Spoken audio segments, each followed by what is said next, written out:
What makes the human animal so unique? Perhaps no one explained it better than Ernest Becker. He says, man has an inner symbolic self, which signifies a kind of freedom, the freedom to dream, the freedom to roam in mind, the freedom to imagine and to soar, and to make manifest and engender our imaginations, right? Yet we're also a bounded, finite being, which signifies a limit to that freedom. And reconciling this tension has become the central fact of human life, right? We have emerged from nothing. We can conceive of the infinite, seemingly capable of anything, yet housed in these bounded, finite, heart-pumping, breath-gasping, ultimately decaying bodies. How to respond then to the soaring ecstasy, the exhilarating freedom of imagination, of inner life, with the boundedness, with the entropy, with the constraint, the existential constraint of gravity, entropy, and death.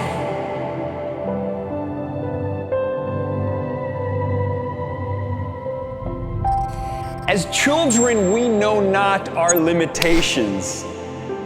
Unbounded in imagination, we soar and dream. As adults, we look to children in melancholy, longing for the good old days, the endless summers, where the spirit soared and the body had not yet reminded us of our finitude.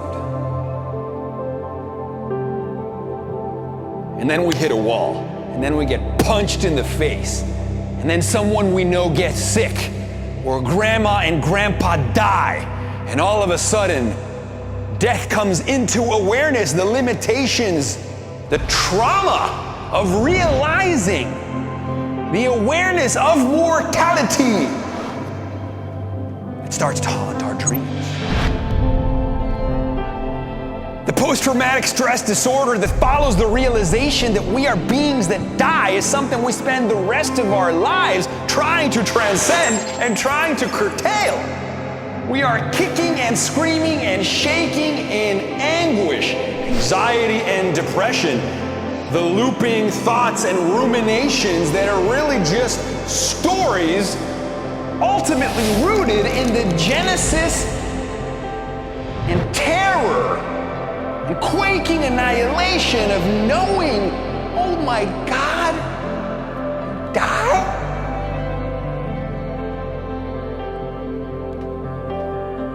And so what do we do?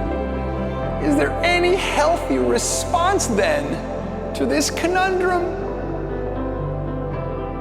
One way is art. The poet, the noble savage, he knows that he is doomed, but he will leave some stunning artistry in his wake. Right? The difference between the artist and the neurotic is that the neurotic is precisely the one who cannot create. He can't marshal a response, and so he chokes on his introversions. The artist takes in the world, is overwhelmed by the world, equally sensitive to the neurotic, but he responds. He takes in the data and reworks it into an active work project. He plants his flag, he carves his name on the tree, he leaves the world a little better when he leaves it.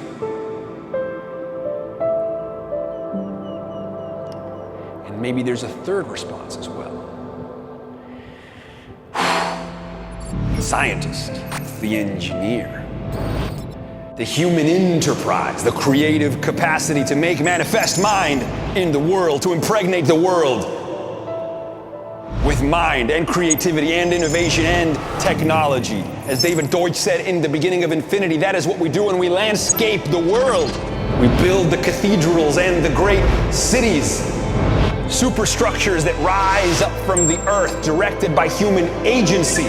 shaped more by mind than by geology. Mind has become a geologic force. Mind has become an evolutionary process. Mind can trump entropy.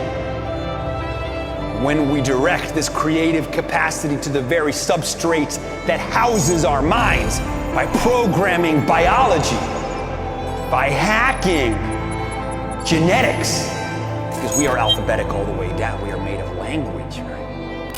DNA is code, our genes are software programs.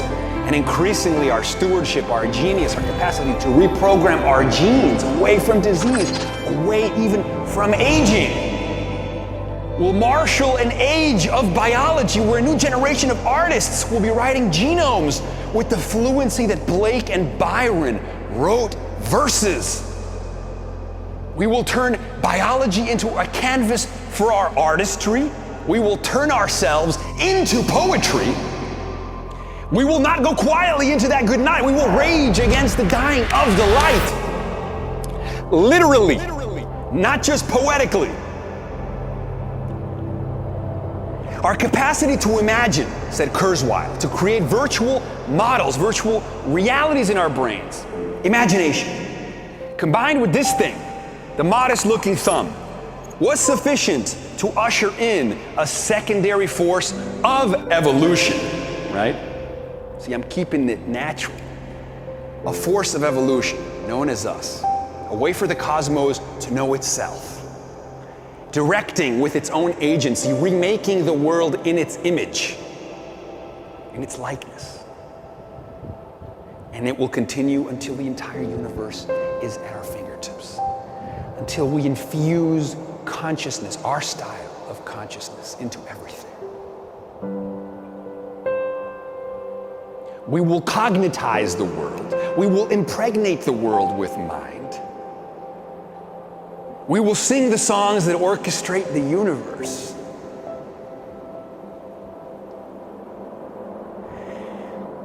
And in the words of Alan Harrington, having invented the gods, we might turn into them. Aspire to this, my friends, for nothing else will do. Nothing else will do.